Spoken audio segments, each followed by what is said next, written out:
nous avons maintenant le dernier orateur, qui est aussi celui qui vient du plus loin. Daniel Weinstock a été le fondateur et a dirigé le centre de recherche en éthique de l'Université de Montréal, le CREUM. Ce centre est sans doute dans toute la francophonie. Tu peux déjà t'installer, Daniel, dans toute la francophonie et peut-être même dans le monde, le centre de recherche qui a le plus d'acquaintance avec la chaire Ouvre. C'est aussi avec lui et avec d'autres Québécois que nous avons de très nombreux échanges, à tel point que, comme je l'ai dit tout à l'heure, à la chaire Ouvre, petit à petit, on commence à parler le français avec un accent québécois, tellement on est envahi par les Québécois, y compris maintenant ceux qui sont revenus spécialement pour cette occasion, à commencer par Daniel. Donc lui aussi, à partir de son expérience, et comme il est venu d'un peu plus loin, un petit peu plus longuement que les autres, merci d'être là avec nous et de réagir toi aussi à ces deux questions. Bien, merci. Merci beaucoup à Philippe de m'avoir associé à cet événement. C'est un grand honneur pour moi. Et je suis désolé à votre endroit d'être celui qui se dresse entre vous et la réception, mais vous allez devoir me tolérer pendant un petit moment. Quand l'invitation de Philippe est venue, c'était presque une sorte de coïncidence mystique, parce que je venais de décider, après 10 ans, de céder à quelqu'un d'autre, de passer le bâton à un autre directeur donc, du CREUM, après l'avoir dirigé depuis sa fondation en 10 ans, il y a 10 ans. Et ça m'a donné l'occasion donc de réfléchir un peu, de faire le bilan de ces 10 ans. Donc de vous le présenter de manière un peu synthétique pendant une quinzaine de minutes à peu près. Donc pour vous donner les balbutiements d'un historique, en 2001, j'ai reçu un coup de fil du vice-recteur à la recherche de l'époque de l'Université de Montréal, qui est un physicien, qui m'a dit « Monsieur Weinstock, on voudrait que vous lanciez à l'Université de Montréal un centre de recherche en éthique. » Je lui ai demandé plus de détails, il n'en avait pas. Il m'a dit qu'à moi, en quelque sorte, avec la comité, de définir un peu les paramètres de ce que deviendrait le CREUM. Donc, c'est ce qui est devenu le CREUM. Alors, qu'est-ce qu'on fait quand on reçoit un mandat sans trop d'implication? On cherche un peu autour du monde des bons modèles. Et le modèle qui, pour moi, s'imposait de la manière la plus évidente, c'était évidemment le modèle de la chaire Hoover. Et en particulier, ce que je voyais comme étant sa particularité première, et celle que nous célébrons, je crois, aujourd'hui en particulier, qui est d'être un centre de recherche scientifique, de recherche universitaire de haut calibre, sans compromis au niveau donc de la qualité scientifique, mais également un agent d'animation du débat social. Et donc, il est très important pour moi que le centre que nous allions mettre au monde ne soit pas qu'un centre de recherche, bien qu'il fallait qu'il soit également un centre de recherche qui produise des articles et des livres dans les meilleures revues et les meilleures maisons d'édition. Il fallait également qu'il trouve un moyen de s'installer dans la place publique pour aider le Québec, le Canada, Montréal, le monde à réfléchir aux questions questions éthiques très graves qui nous occupent de toutes sortes. Alors, il y a un proverbe chinois, on dit qu'il est chinois, mais je l'ignore s'il l'est vraiment, qui dit quelque chose comme, je pourrais le citer dans le chinois original, mais je ne le ferai pas, faites attention à ce que vous souhaitez parce que vous risquez d'avoir vos souhaits exaucés. Bon.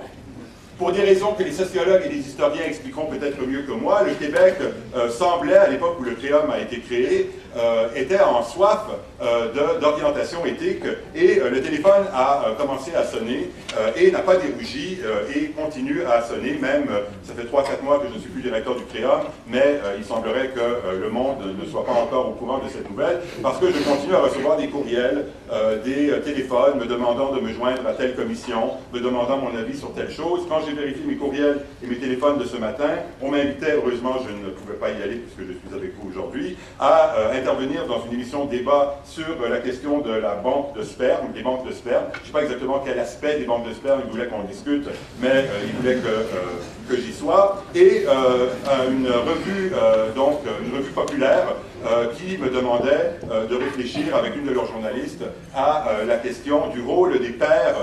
Est-ce que le rôle des pères a changé par rapport aux enfants dans les 20-30 dernières années? Question pour laquelle je n'ai absolument aucune compétence. Mais comme j'ai été sacré éthicien devant la cité, on m'appelle pour parler de toutes sortes de choses. Alors, Quand on est un philosophe, j'ai fait mon doctorat il y a presque exactement 20 ans, je crois que c'est hier ou avant-hier que est passé le 20e anniversaire de ma soutenance de thèse à Oxford, une thèse de philosophie on ne peut plus classique sur le thème de l'autonomie chez Kant. Alors, qu'est-ce qui, dans cette thèse, me préparait à occuper le rôle que je n'occupais pas grand-chose? Alors, quand on se destine à une carrière de prof de philo et que tout d'un coup, les journalistes, les commissions, des gens du gouvernement, des organismes non gouvernementaux nous contactent pour donner des avis, on est d'abord flatté.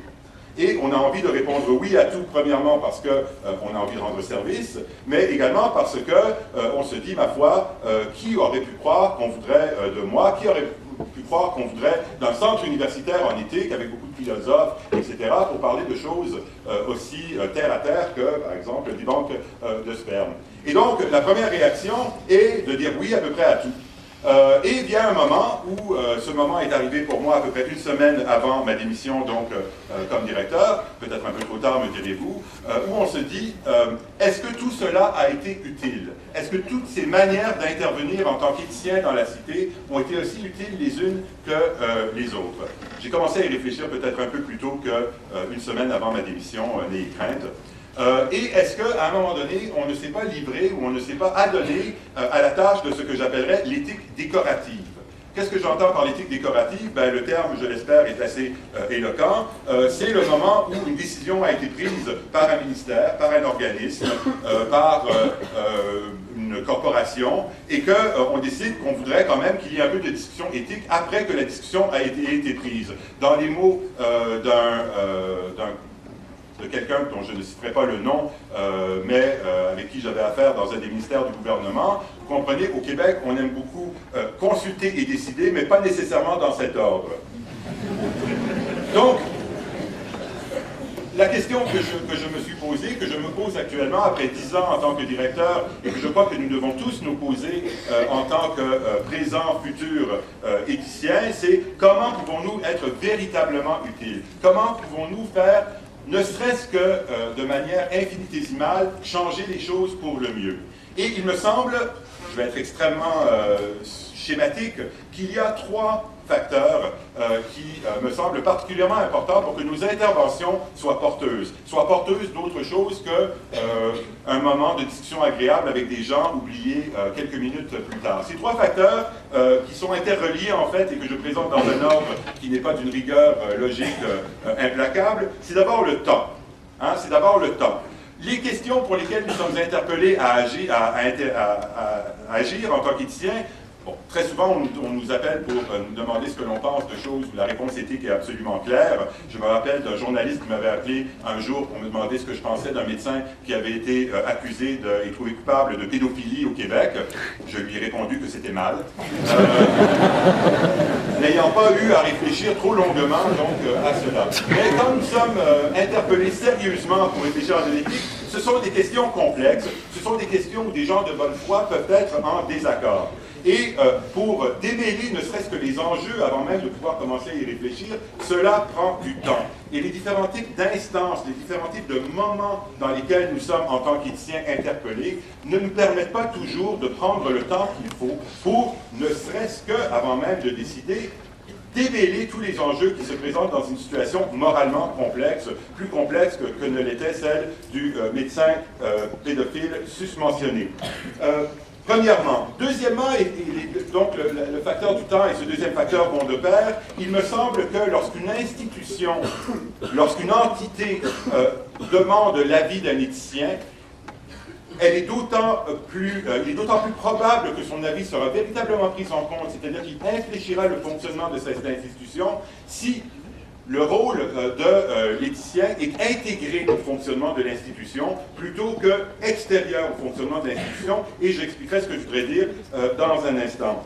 Troisièmement, et c'est un point un peu séparé, il me semble qu'il y a des moments dans une société où certains débats ne peuvent pas, tout simplement pas être menés de manière rationnelle, posée, parce qu'ils font l'objet d'une trop grande politisation et d'une trop grande polarisation. Certains d'entre vous qui êtes du Québec, à peu près la moitié de la salle, je crois, Vous savez que depuis quelques années, nous menons, comme ici en Belgique, comme dans d'autres pays européens, un débat sur la place de la religion dans la sphère publique, la place de l'islam dans les démocraties. Dans mes moments pessimistes, et je dois dire que sur cette question-là, je suis actuellement dans un moment pessimiste, il me semble qu'il faut un peu laisser passer les choses pour que l'on puisse commencer à discuter et à débattre de manière rationnelle et sensée. Tellement politisée la situation est devenue et tellement différentes positions deviennent en quelque sorte incarnées dans des partis politiques qui n'ont aucun intérêt, semblerait-il, à modérer leur position. Donc, si on peut se retrouver dans une situation dans laquelle on a du temps, on a une intégration à l'institution plutôt qu'une extériorité par rapport à l'institution, et on peut en quelque sorte fonctionner sous le radar. On a une question qui n'est pas en train d'animer les gazettes à tous les jours, comme la question de la place de la religion le faisait au Québec pendant un certain temps. On a des chances d'intervenir, me semble-t-il, de manière conséquente dans les débats publics. Alors, je voudrais maintenant, avec les... Combien de minutes? Sûrement 12 minutes qui me restent à peu près. Ouais. Avec les minutes qui me restent, bon, j'ai fait un tour d'horizon des interventions que moi personnellement ou que des membres du centre avons eues dans la sphère publique, et j'ai défini, c'est une catégorisation qui vaut ce qu'elle vaut, 5 modes d'intervention dans le débat public, auxquels je me suis livré moi personnellement ou que des membres du centre ont également, dont ils ont également fait l'expérience. On m'a demandé, la première question que Philippe nous a posée, c'est que peut l'éthique pour la société? Ça fait plusieurs années que je passe beaucoup de temps avec des gens du domaine de la santé, et donc je me suis tout de suite approprié cette question comme étant la question comment l'éthique peut-elle soigner la société? Et donc je vais utiliser une métaphore médicale étendue, j'espère que vous me pardonnerez. Il y a plusieurs stratégies de soins que l'éthicien peut prodiguer envers ce corps malade qu'est la société. Premièrement, et je pense que c'est quelque chose que nous aurions tort de négliger, c'est une autre vertu, me semble-t-il, de la chaire Hoover, de la présentation que Philippe a faite de la chaire Hoover, que de ne l'avoir pas négligée. Nous sommes des chercheurs, mais nous sommes également des enseignants. Nous pouvons nous livrer, j'aurais envie de dire, à des vaccins de masse. Hein? Avoir des grands groupes d'étudiants et les introduire d'une manière pas trop académique, de manière parfois qui peut même être ludique, à réfléchir de manière éthique sur la pratique auquel ils se livreront en tant que citoyens ou en tant que professionnels. Une des choses dont je suis le plus heureux des 10 dernières années est que la visibilité du centre à l'Université de Montréal ait donné lieu au sentiment, tout à fait justifié de la part de responsables des différentes facultés, que tiens, ce ne serait pas une mauvaise idée que d'avoir un cours d'éthique pour nos futurs policiers, un cours d'éthique pour nos futurs avocats, un cours d'éthique pour nos futurs médecins, un cours d'éthique pour nos futurs optométristes, nos futurs dentistes, et là je cite des cas réels, véridiques à l'Université de Montréal. On a passé un moment fusionner optométrie et art dentaire et appeler le cours œil pour œil, dent pour dent. On a décidé que ce ne serait pas une bonne idée. Donc, rien n'a été pour moi plus, je dirais, plus gratifiant que de rencontrer 8, 9, 10 ans après avoir donné le cours, un médecin. Parfois, lorsque j'amenais mes enfants à une clinique pour se faire soigner, tiens, M. Van Stock, il y a une situation que nous avons vécue récemment qui m'a rappelé quelque chose que vous avez dit en cours il y a 8 ans. Et donc, je pense qu'un des rôles les plus importants que nous avons à apporter à la société, c'est, n'oubliant pas que nous sommes des chercheurs, mais donc également des enseignants, de faire un peu cette vaccination de masse que nos cours peuvent être vus comme représentants pour que les futurs médecins, avocats, etc., aient une pensée éthique et une réflexion, un pas de recul éthique par rapport aux situations qu'ils vivent, sans que nous ayons à leur dire constamment comment ils devraient se comporter dans telle ou telle situation.